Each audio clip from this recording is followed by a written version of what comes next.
大家好，我是田园，今天给大家分享一个土豆早餐饼的做法。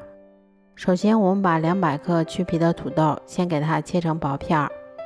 切好后先把它放到盘子里面，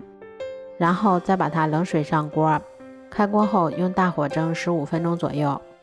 土豆蒸好后先把它放到大碗里面，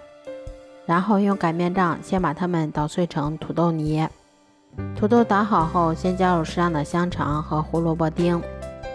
然后再加入适量的葱花。接着我们先加入1勺盐，再加入1勺五香粉，然后用筷子先把它们充分搅拌均匀。搅匀后我们再少量多次的加入大约200克的普通面粉，然后再下手把它们揉成像这种偏软一些的光滑面团。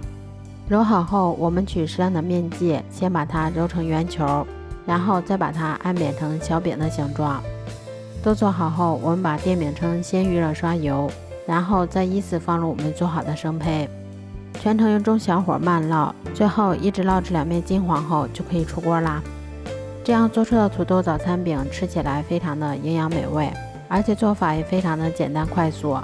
如果喜欢的话就试试吧，喜欢我的视频就关注我吧，谢谢您的支持。